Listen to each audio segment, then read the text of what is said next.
Merhaba herkese. Dün bir kısa video çekmiştim kendimle ilgili. 1 dakikalık video olduğu için çok bir şey anlatamadım.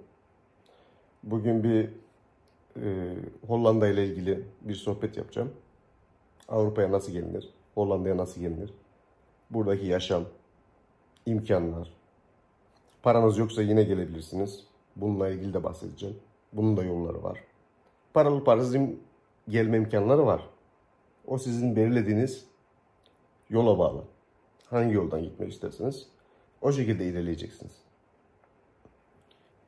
Bunlara geçmeden önce 4 tane yol var. Onun başlıklarını söylemek istiyorum. Param yok diyorsanız 2 tane yol var. Birincisi biriyle evlenmek. İkincisi bir tane kız arkadaşı bulmak. Evlenmek istemiyorum diyorsanız tabii ki kız arkadaşı bulacaksınız. Kız arkadaşıyla da Hollanda'da oturmak kalabiliyorsunuz. Bu yıllardır var. Hala var. Bunu nasıl yapacaksınız? Bir tane kız arkadaşı buluyorsunuz. Yeterince maaşı varsa. Bunları birazdan anlatacağım. Şimdi başlıklarını söyleyemeyince. 2 seçenek buradan. Parasız. 3. seçenek kaçak yolla gelmek. Buna bir masraf harcayacaksınız. Bu tamamen kaçak. Buraya geldikten sonra resmileşmeye çalışacaksınız. Yani 4. konu ne? Polonya üzerinden geleceksiniz. O da belli bir miktar önden para veriyorsunuz. Yine paraya bağlı. Yani ilk 2 tane seçenek parasız. Sonraki 2 seçenek paralı. Bunu tabii ki siz seçeceksiniz. Nasıl istiyorsunuz? Ne istiyorsunuz? Hangi yolda ilerlemek istiyorsunuz? Yani imkan var. Paralı parasız. Bu konulara başlamadan önce biraz kendimden bahsetmek istiyorum ben. Dün çok kısa video çektiğim için çok bir şey anlatamadım tabii ki. O bir videolarımdan önce kendimi tanıtmak içindi. Ben 15 yaşına kadar Aksaray'da köyde büyüdüm. Orada okudum. Aksaray'ın bir köyünde. Yaz tatillerinde Ankara'ya gittim. Kuaförlük yaptım. Çıraklık yaptım daha doğrusu. 3 ay çıraklık yapıyordum, geri geliyordum. İşte ortaokulu o şekilde bitirdim. Sonra liseye gitmedim. Dedim liseyi ileride dışarıdan okurum diye düşündüm. Gitmedim liseye. Bir bayan kuaförüne girdim Ankara'da. Ankara'da bayan kuaföründe biraz çalıştım. Çok hoşuma gitmedi bayan kuaförü. Bayan kuaförü olmamaya karar verdim. Birkaç ay sonra onu bıraktım. Sonra başka erkek kuaförüne girdim. Orada da erkek kuaförlüğünü çok bana öğretmedikleri için bir başka yere geçtim. Orada kaldım sonra. Orada öğrenene kadar devam ettim başka bir kuaförde. Ankara Yeni Mahalle'de. Daha sonra yurt dışına gitmeye karar verdim. Önce hedefimi koydum. Dedim ben yurt dışına nasıl gidebilirim? Yurt dışına gitmek için ne yapmam gerekiyor? Bunlara tamamen karar verdim. Bunun için dedim ki benim param da yok. Turistik bölgeye gitmem gerekiyor. Turistik bölgesinde birisiyle evlenir giderim. Yani ben yolumu bu şekilde çizdim. Param olmadığı için. Sonra bölgelerden Bodrum'u seçtim ben. Dedim Bodrum'a daha çok ülkelerden insanlar geliyor. Antalya tarafına biraz daha Alman Rus geliyor ama Bodrum tarafına biraz daha İngilizler geliyor. Benim abim de İngiltere'de olduğu için oraya aklıma daha çok yattı. Bodrum'a gideyim. O taraflar dedim daha çok İngiliz kesim. Oradan bir İngilizle evlenir giderim. Yani turizmde çalışanların çoğu düşündükleri bu yani. Parasız olanlar tabii ki. Evlenmek istemeyenler farklı. Sonra çalışırken otellere girdim. Otellerde işin sigortasına bakmadım hiç. Sigortamı yapmışlar, yapmamışlar. Buna bakmadım. Çünkü benim hedefim yurt dışına gitmek olduğu için nerede en çok bayanla tanışabileceğim? O otellere girmek istedim. Çünkü yolum belli benim. Benim amacım vardı çünkü. Amacım yurt dışına gitmekti. Biriyle evlenmekti. Bunun için ne yapman gerekiyor? Büyük otellere girmen gerekiyor. Restoranlarda bu olmaz. Restoranda yemek yiyor, 2 saat sonra gidiyor. Onunla tanışma imkanı çok az. En iyi imkan oteldi. Otelde çünkü 1 hafta, 2 hafta, 3 hafta kalıyorlar. Sen her gün onlara servis yaptığın için orada tanışma imkanı daha çok. Bir de otele giderken ben hangi bölümü seçmeye karar verdim? Dedim ki turistlerle en çok nasıl muhabbet edebilirim? O bölümü seçin. Önce resepsiyon bölümü seçmek istedim. Ama resepsiyon bölümü biraz ciddi bölüm olduğu için şaka yapamazsın. Turistlere şaka yapamıyorsun. Orada biraz daha çok samimi olamıyorsun. Anahtarını veriyorsun. Birkaç tane soru soruyorlar. Gidiyorlar. Dedim burası da olmaz bana. Dedim ne yapabilirim o zaman? En iyisi servis kısmı. Restoran, bar. Bodrum'dan sonra ikinci seçeneğim otelimi seçmek oldu. Kalabalık bir otel. Üçüncü seçeneğim hangi bölümde yabancılarla daha çok konuşabilirim? Bunu seçmek oldu.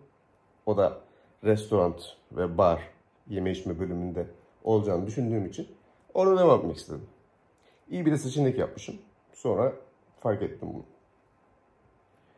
Sonra otellerde çalıştım. Bir otele giriyorum. Tamam, güzel. Çok bir maaş yok. Zaten maaş beklentim yok çok büyük. Sigorta beklentim de yok. Ama en önem verdiğim şey kalacak yer. Kalacak yerler, bazı yerler ahır gibi çok kötü. Eski dönemde şu anda biraz düzeldi ama eskiden böyle kömürlük gibi yerlerde lojmanlar vardı. Çamaşır makinen yok. Duşun zaten leş gibi. İnsanlara hiç değer vermiyorlardı.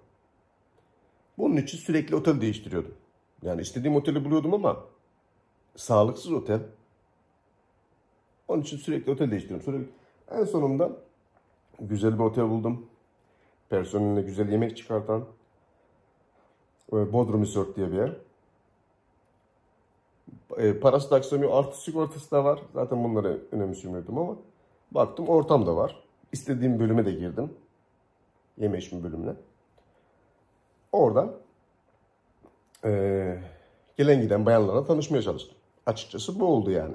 Başka türlü konuşmadan, tanışmadan nasıl evleneceksin? Ben kendime en uygun olanı bulmaya çalıştım. Bu şekilde belli bir süre devam ettim. 3-5 tanıştığım oldu. Ama hep gençlerdi. Genç oldukları için bana yardım edemiyorlardı. Ben kendim de zaten 17-18 yaşlarındayım.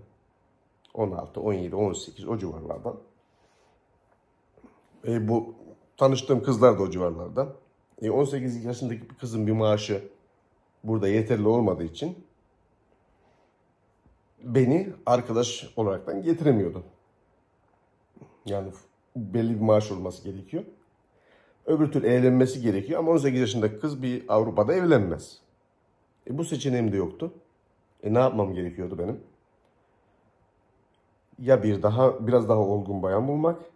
Yani 25'ini 26'sını doldurmuş evlenme çağına gelmiş birisini bulmak. Ama benim yaşım küçük bu sefer de. Belki bir ihtimal bulma ihtimalim var. Sen küçük de olsa insanlar evlenebiliyor. Sonrasında bu ortamı yakalayamadım. Hep genç kızlar karşıma çıktı. Hep genç kızlar karşıma çıktı. Sonra benim köydeki komşumun Afganistan'da bir restoranı vardı. Başkent Kabil'de. Amerika oraya girdikten sonra onlar da oraya restoran açmışlardı. O fırsattan faydalanıp dediler ki Amerika girdi buraya artık biraz daha işte Taliban gitti. Biz buraya bir restoran açalım. Elçiliklere işte yüksek rütbelilere bunlara yemek verelim dediler. Gittiler oraya restoran açtılar benim komşum köyden. Onun da kardeşi benim yaşıtımdı. O da sonra biz internette görüşüyoruz. Eskiden böyle WhatsApp falan yok tabii ki. MSN var. MSN'de konuşurken bana dedi ki Ne yapıyorsun ne diyor? Ya bize de iyi bir dedi. Şuraya şef lazım. Bizim bir restoranımız var. 100 kişilik, 120 kişilik. 15-20 tane de garson var. Hepsi Afgan, Türkmen, Özbek. Ama dedi buraya bir tane şef lazım. Sen dedi otellerde çok çalıştın. Dedim ki ben oraya gelirim. Bana teklif ettiler tabii gelmemi. Ben oraya gelirim dedim. Ama bazı şartlarda gelirim. Türkiye'de o zaman maaş ne diyeyim size,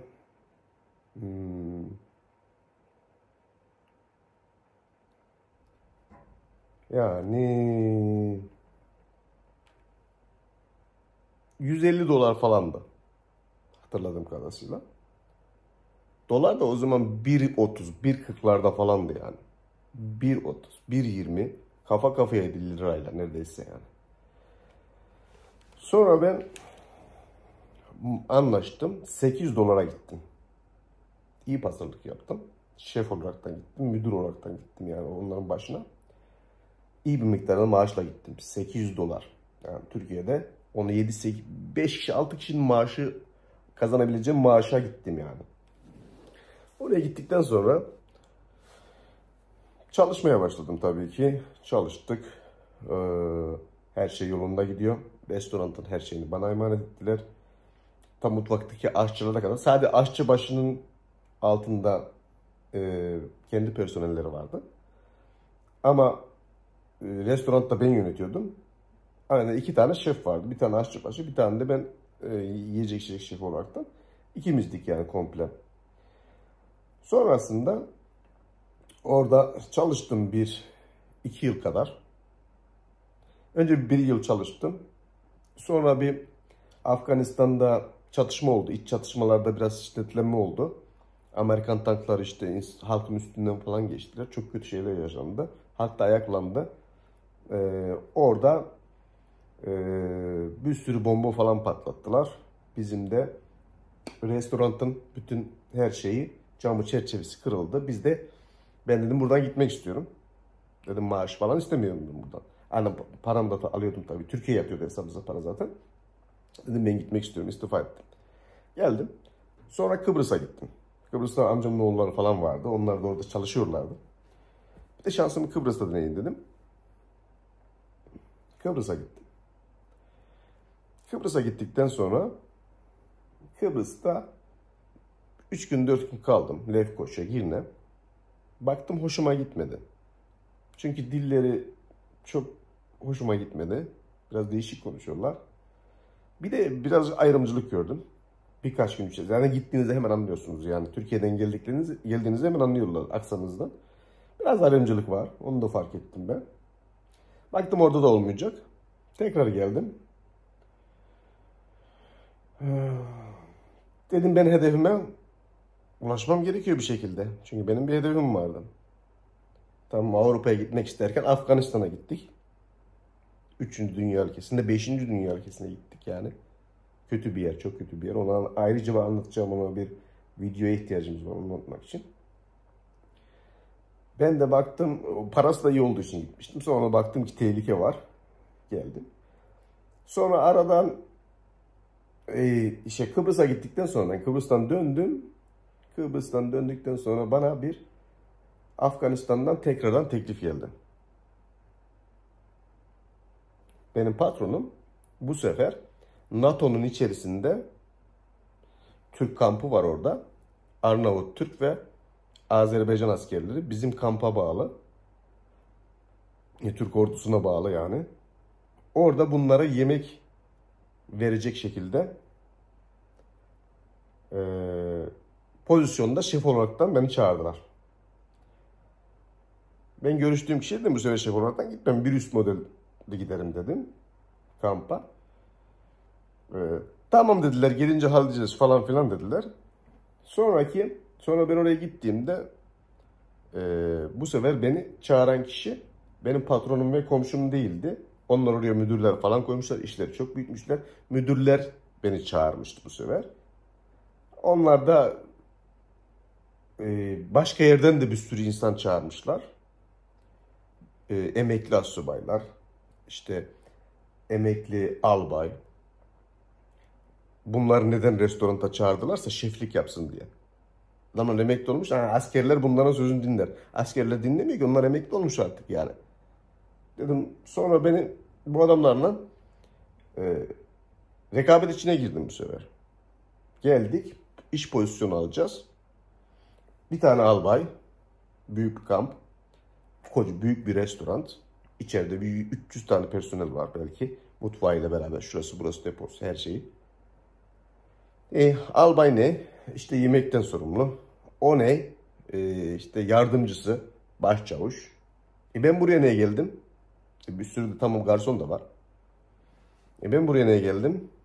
Garsonluk yapacağım. Dedim ya, ben niye garsonluk yapayım? Ben buraya şef olaraktan geldim. Yani konuşmamız öyleydi. Ben daha önce de zaten şefidim. Onun bir üstünde hedefliyordum. Ben aşağıya düşürmüşler beni. Artık gelmiş bulunduk. Yapacak bir şey de yok. Sonra garsonluk yaptım. Garson olarak çalışmaya başladım burada. Ben garsonluk yaparken ama altımda da böyle 15-20 tane Afgan, Özbek ve Tacik, Türkmen, bunlardan eleman vardı. Onlar bizim emrimizdeydi yani. Onlar bize bağlıydı. Biz garson olsak da onlar bizden bir alt tabak olduğu için komi gibiydi bizim yani yanımızda. Onları yönlendiriyorduk yani yine de. Sonra orada da birkaç defa kampa saldırı yaptılar. Kampa bir gün bayramda bizim askeri birliğin içerisine bira getirmişlerdi. İçkiyle bayramda rütbeliler. Sonra da bunu Taliban duymuştu. Taliban oraya saldırı yaptı. Saldırı yaptıktan sonra bomba attılar. Birkaç tane roket attılar bizim kampımıza. Ben tekrar gitmeye karar verdim. Önceki çalışma yani bu sefer askeriyenin içindeydim ama daha çok tehlike vardı sanki. Yani her yerden roket geliyor, bilmiyorsun. Silahın da yok. Biz silah verin bize diyoruz ama bizde bir silah yok. Askerler sizi korur diyorlar. Herkes yere yatsın. Başka bir şey yok. Karanlıkta bütün lambalar kapatıyorlar böyle saldırı anında. Zifiri karanlık. Sonra oradan da ben izin istedim önce. Bir kafa dinlemek için 5-6 ay sonra. Dedim ki ben bir Türkiye'ye gideceğim. Bir kafamı dinleyeceğim, geleceğim. Bu çünkü Afganistan kalacak bir yer değil. Orada uzun zaman kaldığı zaman kafayı yersiniz zaten. Sağlıksız bir yer. İzine gidemedim. Bütün herkese izin verdiler. Biz tanıdık diye bizi izin vermediler.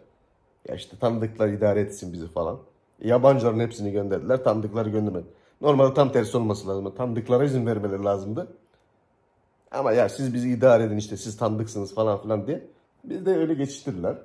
Sonra oradan çıkışımı verdim ben. Tekrardan Türkiye'ye geldim. Biraz da para biriktirdim. Bir aşağı yukarı bir 10 bin dolar falan para biriktirdim. Ben ikinci gittiğimde 1200 dolara gittim. Bir yıl sonra. İlk senem 800 dolar, ikinciye 1200 dolara gittim. 1200 dolara gittim ikinciye. 8000 dolar falan para biriktirdim burada. O parayla geldim, tekrar Bodrum'a döndüm. Bir yandan da kuaförüm ya. Ama elimde de para var. Gençlik. Bir hata yaptım. Gittim kuaför salonu açtım. Devraldım. Türkbükü'nden, Bodrum'dan. Göl Türkbükü diye geçiyor. Şu anda birleşti orası. Bir tane köyden, Bodrum'un 15 kilometre dışında kuaför salonu devraldım. Hataylılardan. Sonra pişmanlığımı yaşadım. Devraldım. Devraldıktan sonra yazı geçirdim. Tamam, normal geçti. Kış oldu. Bir Allah'ın kulu yok. Köyde. Yani köylüler var ama turist yok. Köylülerde benim rakiplerim vardı. Birkaç tane oranın yerlisiydi. Oradan da ekmek yemedim. Bu da ne oldu? Ekmek yiyemeyince kışın kapatmak zorunda kaldım. İyi ki de kapatmışım. O arada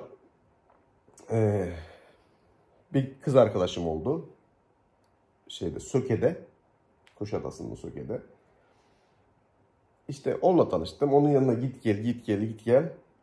Sonra dedim, Bülent sen ne yapıyorsun? Kuaför salonunun iş gitmiyor. Sen burada Türk'le evlenmeye çalışıyorsun. Sen buraya geldin. Hedefim farklıydı Bodrum'a gelmek. Paran da var ya git. Kaçak yolla git. Ya da birisi de evlen git. Sen ne yapıyorsun? Gidiyorsun kuaför salonu açıyorsun. İşte yok gidip Türk'le uğraşıyorsun. Dedim bu şekilde olmaz. Ne yapmam gerekiyor peki? Benim de tekrardan otellere dönmem gerekiyordu. Kuaför salonumu kapattım. Bir tane de o zamanın arabasıyla zırhlı araba almıştım. Valilikten çıkma bir zırhlı araba almıştım. Opel Omega'ydı, uzun bir arabaydı. 3000 motor arabaydı. Bu arabayla 15 gün sonra taklattım.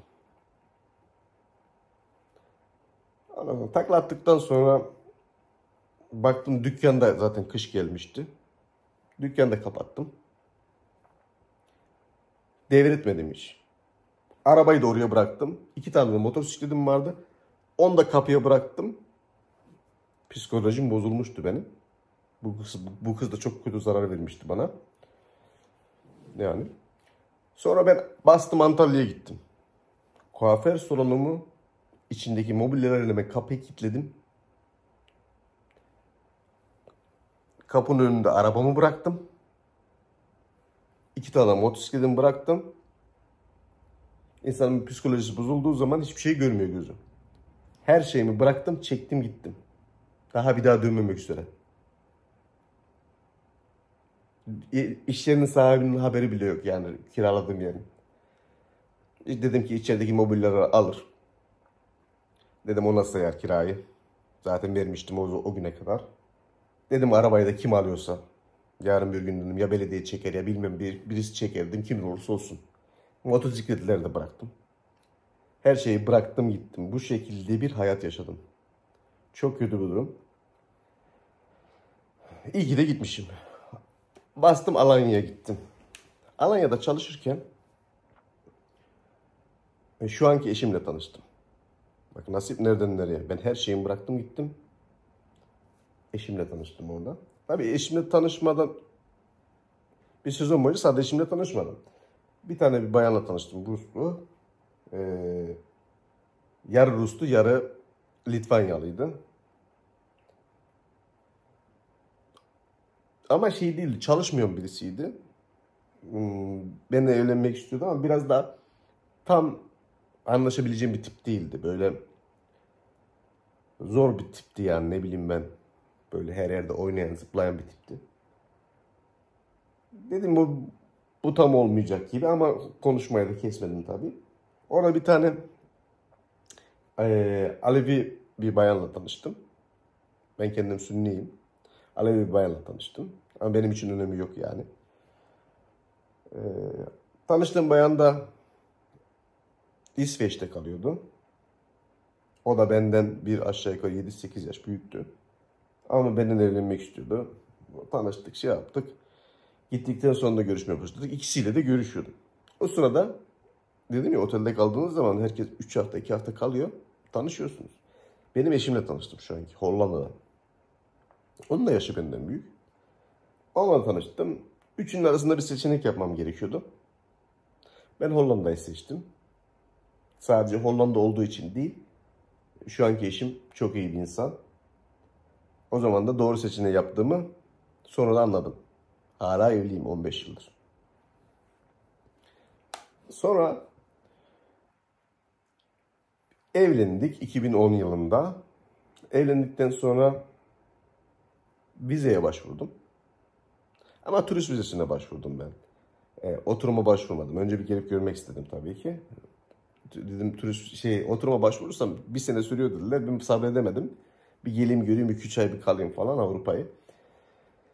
Sonra turist vizesini bana 3 ay turist vizesi verdiler. Sonra geldim buraya. Yok önce turist vizesini bana red verdiler. Red verdiler turist vizesini. Ertesi sabah ben bir altta küçük bir yazı gördüm. Orada yazıyor ki yurt dışına diye dışişlerine itirazda bulunabilirsiniz. Benim de eşim burada tabii. Eşimi aradım. Bana dedim red verdiler. Dedim Dışişleri Bakanlığı'nı aramanız söyleniyor. Hollanda Dışişleri Bakanlığı bir de. Dedim ki oradaki din bir yetkilileri bir ara, Dışişleri Bakanlığı'nın durumu anlat. Ne yapacağız, ne edeceğiz, niye ret veriyorlar bana, biz evliyiz. Ama ben turist olarak girmek istiyorum. Niye zorluk var yani, eşimi görmeye gelmek istiyorum yani, kalmak için değil. Görmek için. Sonra demiş ki oradan dışişlerinden bak, telefona bakan birisi demiş ki sana şu şekilde yardımcı olurum ben. Eşine söyle bir mektubun içine, pasaportun içine bir mektup koysun. Tekrardan dedi vizeye başvursun demiş. Ben de dedim ki eşime bir Hollandaca yaz, ben yazamıyorum. Çünkü Hollanda konsolosluğu için oraya vermem gerekiyor.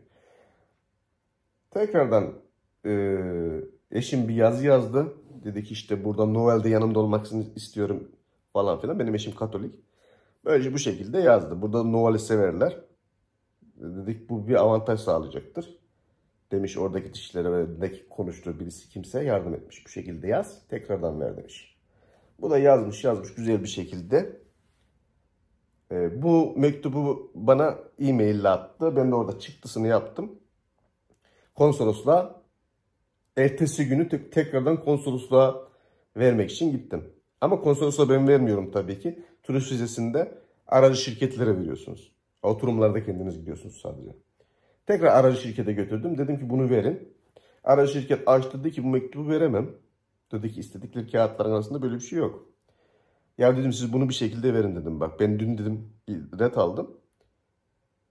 Ama itirazda bulundum Dışişleri Bakanlığı. Dışişleri Bakanlığı dedi ki bu mektubu karşı tarafa ver. Onu konsolos okusun, durumu anlasın. O da bir türlü kabul ettirdim. Oradaki İDATA şirketi vardı Ankara'da. Şirket tekrardan benim pasaportumu tekrar verdi. İçine de mektubu koydum. Hollandaca yazan mektubu. Onu da açan zaten Hollandalı, okuyan da Hollandalı. O da ertesi günü verdim akşama doğru. Sabahleyin bana mesaj geldi. Çok hızlı. Pasaportunuz gelin alın. Çünkü bir gün önce de aynı yazı gelmişti bana. Ret vermişlerdi. Dedim ki yine ret verdiler. Çok hızlı geldi cevap. İlkinde 3-4 günde gelmişti. Bunu daha hızlı geldi. Dedim ki yine ret aldım ben. Ne yapmam gerekiyor? Ama pasaportunuz gelip alın yazıyor ama ret aldığınız, ne aldığınız yazmıyor. Sen gidiyorsun bir zarf alıyorsun. Zarfın bir zarf alıyor. Veriyorlar sana. Zarfın içinde pasaportum var. Ret aldığımda yanımda da 2 tane kağıt vardı. Kağıtta da işte red aldınız falan filan bir şeyler yazıyordu. Tekrar gittim. Dedim herhalde ben red aldım. Gittim. Pasaportum gelmiş. Dedim ki pasaportumu almaya geldim. Dün vermiştim dedim. Çok hızlı bir şekilde cevap geldi bana. Bana tekrar zarf verdiler. Baktım bu sefer zarfın içerisinde yok.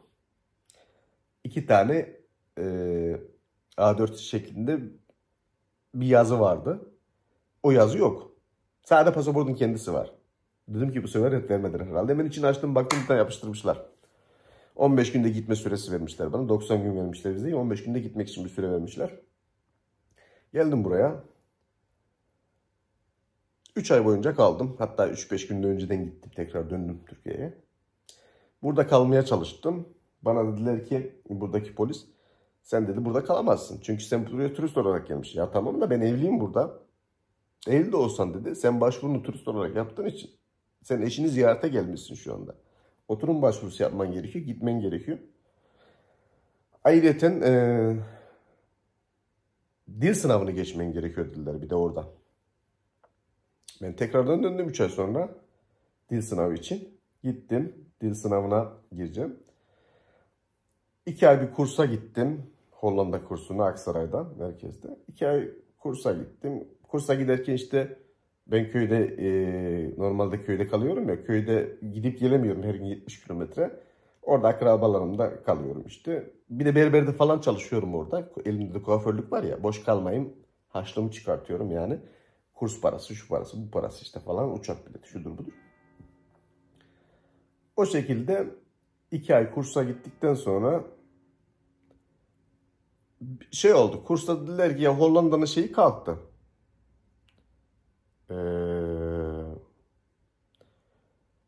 Dediler sınava girmeye gerek yok. Ama dile bir belirsizlik var, daha resmi bir yazı gelmedi. Zaten o sırada geldi gelecek resmi yazı derken zaten bizim kurs da bitmişti. 3 aylıkta da ben son 15 günü erken bıraktım. Şey aldım, randevu aldım Ankara'dan. Gidip sınava gireceğim. Dil testi yapacaklar benim. Sınavı geçtiğim zaman, sınavı geçtiğim belgeyle bana oturum verecekler 6 aylık. Geleceğim burada uzattıracağım. Sonra aldım. Randevuyu aldım. Evet, sınava girmeme bir gün kala, sınav tarihim belli oldu Ankara'da. Bir gün kala bana özel numaradan bir telefon geldi. Dedi ki numarada, biz bayan açtı. Dedi ki ya Bülent'ciğim, evet ben Bülent. Dedi ki ya sizin sınava gelmenize gerek yok artık. Dedi sınav iptal oldu. Dedi bana. Artık sınav kalktı dedi yani. Sınavsız dedi Türkleri dedi yurt dışına alıyorlar. Gelebiliyorsunuz. Oo dedim, ben de çok sevindim. Bu arada 2010'dan 2011'e girmiş olduk yani. O arada işte birkaç ay geçti. Ben de çok sevindim. 350 euro da para yatırmıştım o zamanın parasıyla. Bu sefer dedim ki ben 350 euro mu geri istiyorum. Yani sınavımın artık iptal olmasını, sınavsız benim önümdeki engeli kaldırdılar. Bu sefer de biz de kurnazız ya. Paramızın peşine düştük. Yani arkasından da hemen paramızı istedik yani. Neyse parayı sonra geldikten sonra hesaba yatırdılar. Benim eşimin hesabına tekrardan iade etmişler parayı sonra. Orada çıktı benim vizem. Hollanda'ya geldim. Hollanda'ya geldim. 3 hafta 3 hafta sonra falan babam vefat etti. Acil Türkiye'ye gittim. Ama benim 6 aylık oturumum var artık. Geri dönüşüm rahat yani, sorun yok. Gittim işte bir hafta orada kaldım. Çünkü geri dönmem gerekiyor. Kağıtlarımı vermiştim buraya. İşlemlerime bana kimlik çıkması için bir sürü ikamet şudur budur. Bütün hastaneye kayıttır, bilmem belediyeye kayıt, her yere kayıt olmak için bütün bilgilerime ben başvuru yapmıştım. Hepsine randevu almıştım. Gittim hemen bir hafta babamın cenazesinden sonra hemen çabuk döndüm. Randevularımı bazılarını iptal ettim, bazılarına yetiştim. Sonra bana bir 6 ay Türkiye'den zaten bana oturum vermişlerdi ama o oturum şey şeklinde olmuyor. Kimlik kartı şeklinde değildi. Pasaporta yapıştırılmış bir tane böyle etiket. Ben o etiketle başvurdum. Yani pasaportla beraber götürdüm. Dedim bak burada etiket yapıştırılı 6 ay oturma hakkım var.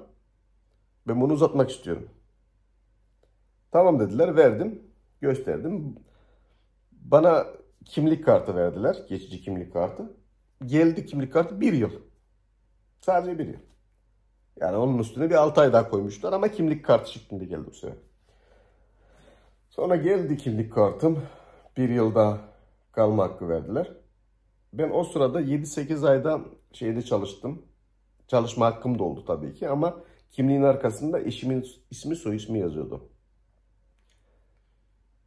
Belli bir süreye kadar 5 yılını doldurana kadar tabii ki bazı şartlarda 5 yılını doldurana kadar kimliğin arkasında şu şekilde yazıyor. Diyor ki bu şu kişiyle evlidir.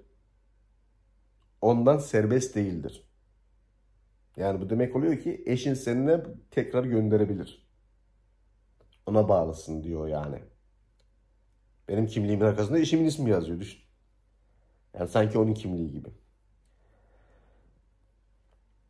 Sonrasında işte ben gittim. İlk yapacağım iş kuaför salonunda çalışmak oldu. Ya da bir otelde çalışmak, turist. Kuaför salonunu seçtim. Zaten benim mesleğim var. Artık buraya da gelmişim. Ama dil yok. İngilizce biliyorum. Tamam. İngilizce fena değil. Ama Hollanda dilini bilmiyorum. Orada 2 aylık kursa gitmekte bir şey öğrenemedim ki. 3 ayda geldim kaldım burada. Yine bir şey öğrenemedim. O turist geldiğimde de 3 ayda bir şey öğrenemedim. 2 ayda kursta da bir şey öğrenemedim. İkisi de yetersiz kaldı. Kimse beni işe almıyor. Ne yapacağım? Türklerin yanına geçmem gerekecek. Türk yeri bulmam gerekecek. Ya kaçak çalışacağım. Resmi çalışma hakkım var ama sigortası çalışacağım yani kaçak. Ya da resmi çalışacağım. Bir Türk'ün yanında çalışacağım yine. Onlar alır, başka almazlar. Türkçe biliyorum, İngilizce biliyorum çünkü. Gittim sonra bir 15 kilometre evime uzak başka bir köyde. Biraz daha büyük bir köyde, bizim kaldığımız yerde. Bir Türk kuaförünü buldum. Onun yanına gittim. Ben Türkiye'den geldim. Böyle böyle böyle. Bana dedi ki tamam gel burada çalış dedi. Haftada 2 gün, haftada 3 gün çalış dedi. Yüzdelik çalış. Sana dedi yüzde verelim. Ondan sonra orada yüzdelikli çalıştım. %35 falan veriyordu bana. Para etmiyordu. Çünkü tıraş 10 euroya yapıyorduk o zaman, saç kesimini.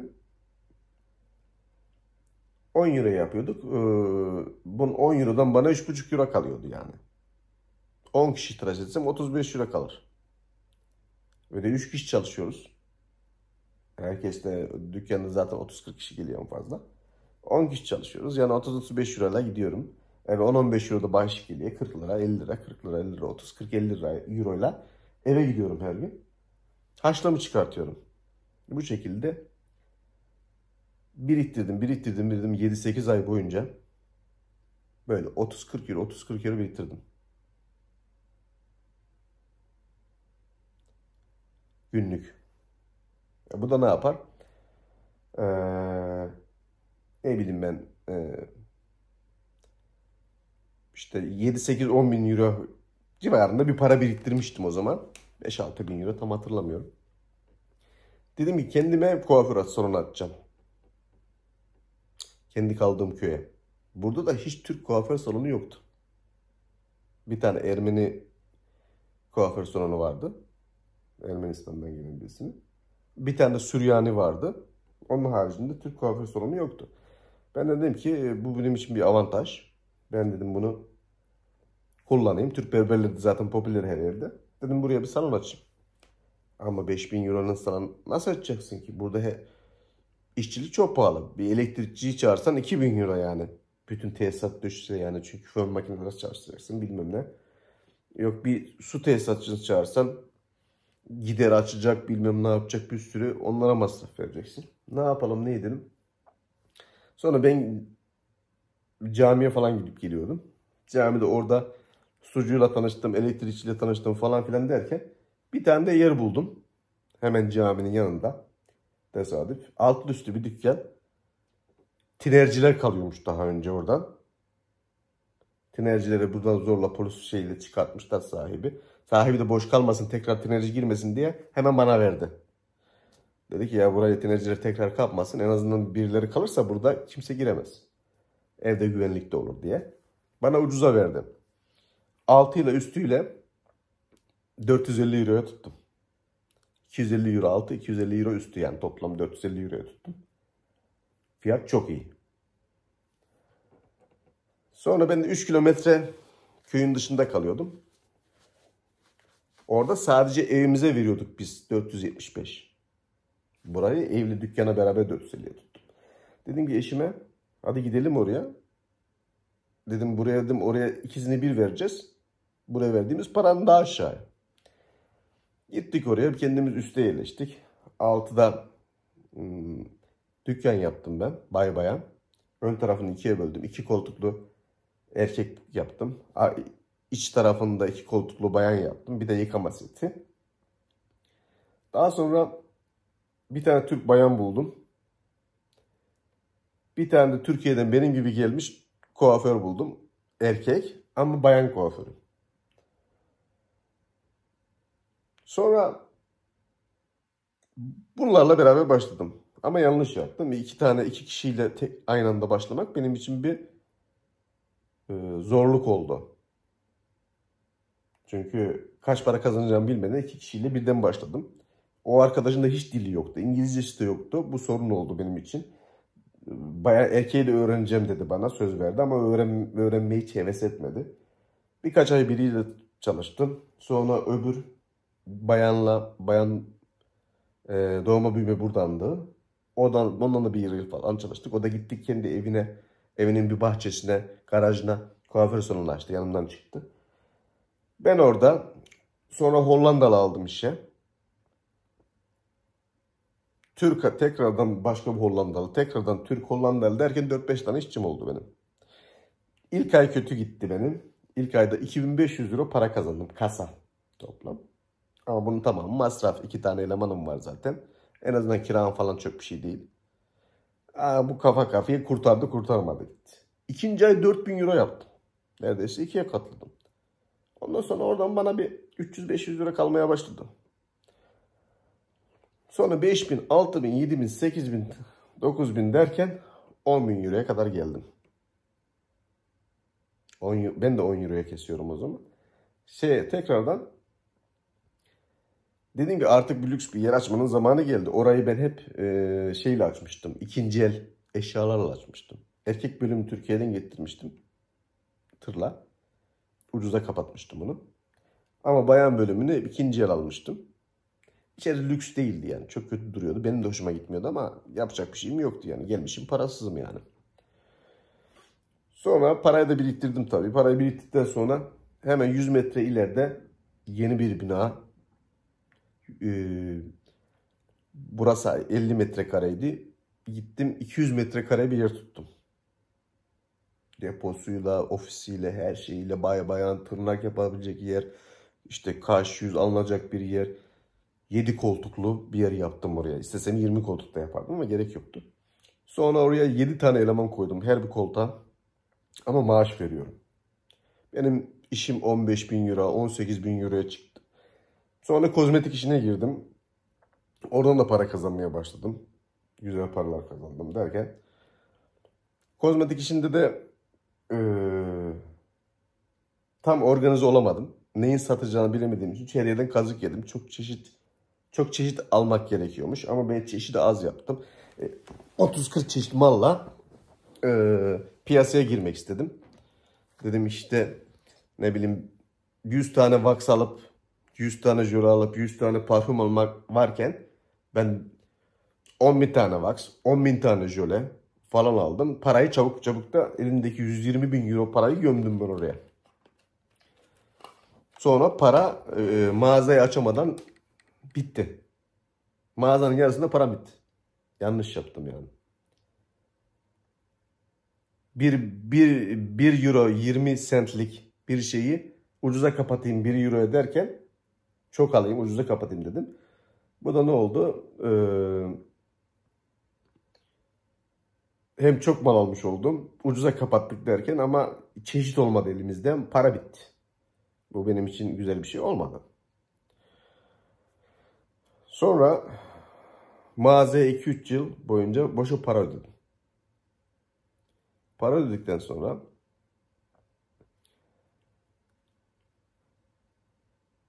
korona girdi araya.